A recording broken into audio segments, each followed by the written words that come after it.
Hello ladies and gentlemen, and welcome to another cast of Vanguard. My name is Thomas JaKaTaKtv, UI lead and community manager for Sunspear Games. Spawning in the top right-hand corner of our screen, we've got on the blue side, Raynor and Ace, and for the red side, we've got Theo and Ektar.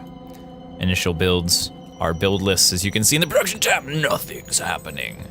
And oftentimes is the indication of very early expansions, which we've been seeing a lot of, especially in the Saturday playtest. And we have expansions first for almost everyone. The one black sheep in the family here is Theo, producing more scouts, as well as, what is this? Okay, here we go. Now we know what's happening. Ladies and gentlemen, Theo has decided to forego his expansion for a proxy barracks. He's playing Warfield. And so these will be Marauders, unless he takes a gas and gets a infantry compound behind all of this, which I don't think the timing works out for particularly well. Proxy Hercs are very annoying, but I think he would have needed to take the gas much sooner for this to work out. As you can see, he's banking up a bunch of minerals so he can throw down all of those Hercs, all of those Marauders right away. And he will be completely in the fog of war, completely unscouted, and is doing quite a bit of work with these initial scouts as well. A little bit of micro here and there. And finally is taking his expansion. So he's taking a bit of a risk, he's taking a bit of a hit on economy, because he's hoping to get enough damage to Ace. And Ace gets a lair? Oof. Wait, does Ace have any overlords? Oh my god. Okay, Ace has opened no overlords. Triple gas into oh my god. He pretty much has done everything in the greediest possible way, and he's gonna get punished pretty hard for it right now. First worker goes down, and second worker as well. All this lost mine time, and he's going to lose one, if not two gases of his 3 gases. That's a large part of his economy. You can start to see that from Ace as his gas economy plummets. Gonna force a bit of a lift from the drones over there, but both gas are going to go down, and just that alone I think was worth the attack, but he's getting quite a few drones as well. And that's going to be a nice start for Team Red. In the meantime, we have Ektar going around, cleaning up some of the neutral Xel'Naga turrets, gathering up that Xel'Naga energy. Very powerful to use your spells and attacks to get more fortification points for defense or offense. Many times we'll see players take this and use it to push forward. Interesting about the architecture of this map, the main base has one main entrance, and this side entrance is getting walled off pretty quickly, so these 4 bases, pretty easy to take. Just in general, pretty easy to take. But as you can see, taking a 5th base is increasingly more difficult. Theo's going to be taking this open one right up in the front. Barrack's is going to try to get home. It may not quite get there. He's taking a bit of damage. He's going the fast way home, but definitely the more dangerous way. And we see, yep, Ace is rebuilding his gas. He's getting adrenal glands. He's recovering from the attack quite nicely, thanks to the defense of his ally. It's one of the advantages. You can't afford to go super greedy, as long as you and your opponent have, your ally, have worked out that your ally needs to make a certain amount of units to be able to defend you. Ooh, looking like he's trying to get this this barracks down as well. As you can see, Theo has 0 army supply at the moment. His barracks has been in the air almost this entire time. This may even just burn down, we'll see. And yes, we see some pings going down. And this base, very important. The first 5th base of any team. It's gonna give Red a pretty big economic advantage if they can hold it, and it's looking pretty good. Just scouts and workers so far for Theo in the watchtower. Now that the Hellions come out, this should be completely defended. A little bit of help there from Ektar as well. And that's gonna be a nice initial lead, as Theo continues the theme of never building anything in his main at all, and he's just gonna build all his production out here. And wait, is that? And upgrade structures as well. Very cool stuff. And as you can see, 5th base for the blue team is gonna be more easy to defend, but because both teams took their 5th bases in these locations, we're gonna see very likely a lot of action around on this quarter, around this particular part of the map with, you know, counterattacks coming in here and there. Keep in mind as well that the Reapers do have the cliff jump ability, although they're not using it. It is a new thing. It's a new thing that we're not quite used to. It was added in a new patch. If you get a factory or if you get an infantry compound, all your Reapers will have the cliff jump ability. And then the Protoss gets something similar with Psionic Transfer and Adepts. And the Zerg just get Queens. Queens are pretty great. It's definitely asymmetrical in that way. Queens get Creep Scouts, and they have Overlords, they have all kinds of ways to scout, so helps out the Terran and Protoss just a bit. They can get those little upgrades. Basically free upgrades as you tech up, your scouts become better at scouting, basically. And we're starting to see the entrenched position, Widowmine, and we're seeing the Medic as well. The Medic, a relatively new unit to the game.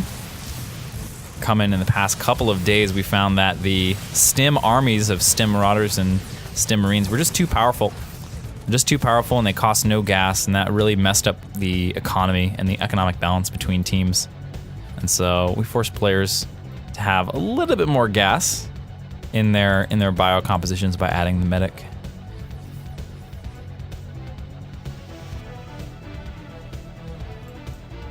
We like that a bit more than the Medevac. What happens with the Medevac is really you have the situation where you pretty much can always drop, and it's just automatic, whereas in Vanguard, we like it where you have to sort of intentionally build something to drop, which is the dropship, and go and drop, rather than being like, oh, this is a unit that's part of my composition. Also, I get to drop whenever I want. Another reason why we took those dropper lords out of tier 1. Nice position over here. Going to get that Widowmine field in place and start pushing over on the side. On this, generally speaking, weaker side. Gonna draw out some of the fire of the Widowmines. Remember, no friendly fire, no traitorous Widowmines here.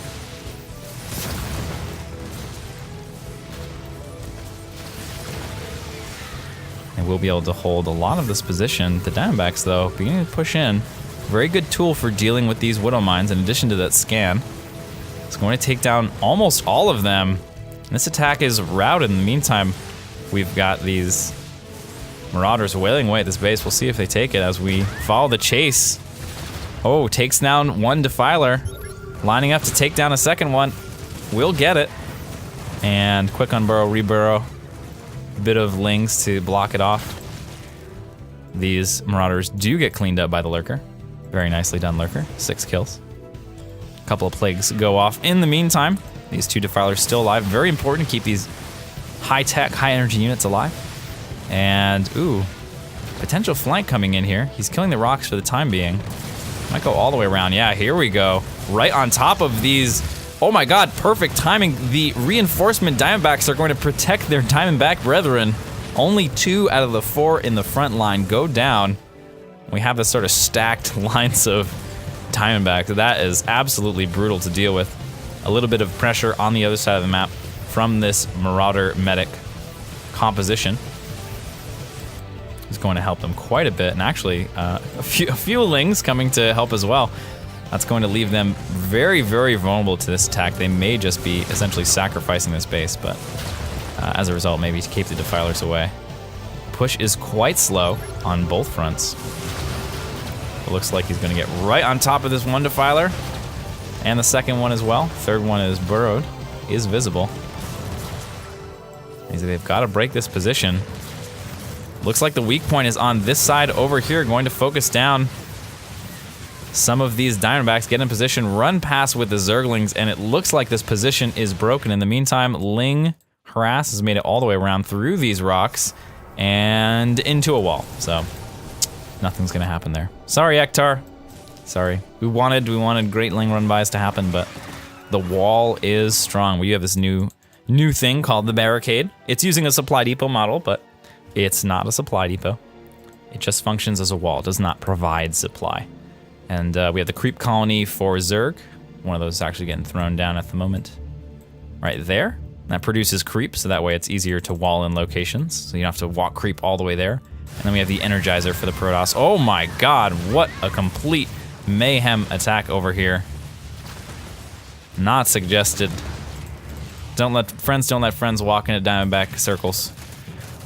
Just doesn't happen. Watchtower not particularly strong in damage, but we'll be able to stall for quite a time, especially while getting repaired by the SCVs. One of the advantages of being Terran. As more attacks get cleaned up from either side.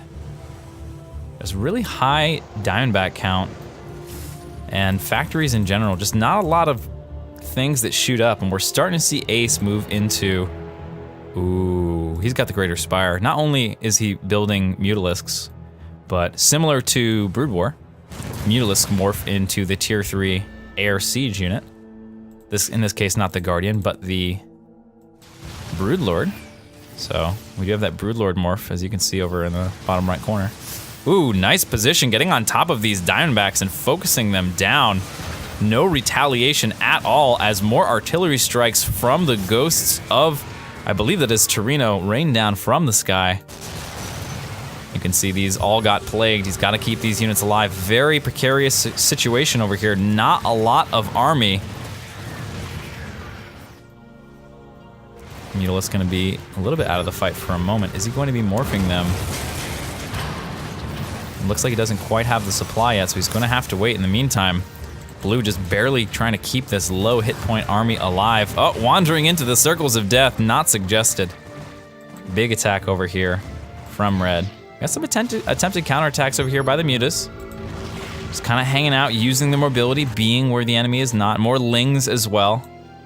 This is very much the style that Ektar likes to play, that Ace likes to play, excuse me. Ektar tends to as well, but he's moving towards a different tech this time around. He's gonna be able to take down at least one of the, yeah, he's gonna be focusing on the gas here instead of the lurkers. Good move.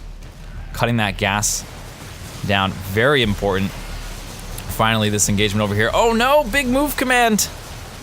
So many units falling down. Those hidden ghosts become cloaked when there are no enemies around them. Trying to get this orbital command, will he go for it? Looks like no commitment there. In the meantime, we do have a bit of a Hellbat run by as well. So much harassment all on the map. Let's take a look at the economy real quick. About even, maybe slight favor for Red, especially with the establishment of this base. If it continues to stay up, and it is unscouted at the moment, looks like this blue force is, yes, moving down into this base on the side. One Diamondback might be able to help out if in a good position, if set up. But it looks like Theo is paying attention elsewhere. Oh man, really nice moves. Those artillery strikes taking down the lurkers. No detection necessary. Tracing back the source of the spike and running away. This is a lot of gas and technology investment over here, and it's going to get overrun. So many forces for the Zerg right now. Just sheer size of the army is gigantic. Both Zerg players actually, just really big armies at the moment. And oh, there it is. The Broodlords, the Broodlord morph. And like we were talking about before, all right, so Ektar is starting his Spire now. And he's not gonna have any air units for quite a while. Air to air is the easiest way to deal with the Broodlord, just like in StarCraft 2. And we have some potential air to ground to air units from the factories, but Theo's not producing any of them at all. And I'm quite sure this tech switch has gone relatively unscouted. Really nice abuse here from Ace, abusing the lack of anti-air of the red team to deal with. We do have Hydralisks coming in. They shouldn't be able to deal with the Broodlord too well, as all the Broodlings will block them from getting underneath. Really nice combination as well with the Defiler being able to either Dark Swarm and making sure the Broodlords can destroy their, Broodlings, excuse me, can destroy their target, or they also have the Plague, which deals with clumped up air forces that might be one of the better ways to deal with the Broodlords. So the siege begins on this side of the map. The red base will get pushed out by some Marauders, but it's all about keeping these Broodlords alive as they kite backwards and continuing. Just look at all this body blocking. None of these units can get by. More and more burrows going down. We've got plagues on all of the unit marks as well. Marks on the Broodlords. Big attack coming through. And with all of those marks up units, the red army is falling here. 300 army supply for Ace continues to push through. In the top right section, we do have a little bit of run by, but it's cleared up quite quickly. And I don't know what they're gonna be able to do. 23 okay, all right, that's something. 23 Mutalisks. It's gonna be really important that they don't get plagued by either of these. Let's see, are there any plagues available? Oh my God, there's no plagues at the moment. They don't have enough energy for a plague. He's gotta keep these Broodlords alive. Oh my God, big mark coming down, and all of the Mutalisks fall. Great combination of use. Widowmine with the mark doubling the damage. The Widowmine can take them out in concert with that spell, with the Xel'Naga energy spell. But they're continuing to move back. A couple units still alive. We have the burrowing Widowmines to take care of hopefully the rest of the Mutalisks, and just one survives. And just barely. Holy crap, what an engagement. Incredible teamwork and coordination using the Widowmines to cover the Broodlords as they push forward. This is really the kind of stuff that we as developers have been sort of imagining happening. Oh, what if they combine these 2 units of these different factions, different races, different commanders? And it's so great to start seeing those ideas and strategies develop as the players in our player pool begin to think more as a team and less as individuals, which is really, really wild to see, and it's a lot of fun. And I think that is just incredible, and probably the reason why this attack is going so well as it is. We do have a bit of harassment going out. This base was cleaned up. Counter harassment as well though, and this is a really low hit point base. More Widowmines going to go ahead and take out those Mutalisks. There's almost no anti-air left. A little bit of harassment here, not too much to speak of. It's really all about this attack. The Widowmine count has gotten pretty low at this point, but with this big reinforcement, they should be totally fine. Lings and Banes taking care of Lings on the other side of the map. Theo with very little economy. This base mined out. More Broodlords being morphed in. They're trying to find a way, the red team is trying to find a way to deal with this attack, but it's just so well coordinated between the 2 players. Really nicely done. Manages to take out one of the Broodlords, but they're gonna need a lot more than that. And with all of these Lings through the base and all the run-bys, Ektar GG's, and that's it. Congratulations to Ace and Torino. Really phenomenal coordination and teamwork there to take the victory. And if you find this interesting, if you like this game, you're like, hey, what's this weird version of StarCraft that's a completely different game called Vanguard? If you're thinking that in your brain hole in your head, if you thought that any time at all, go ahead, follow the information in the description, in the comments, etc. And we've got a Discord server. We have playtests all the time. The main playtests are Tuesday and Saturdays right now. If you want to tune in, I stream those. And this is from one of those. This game is from one of those Saturday playtests. So come on in, and you know, the water's fine. We'll see you.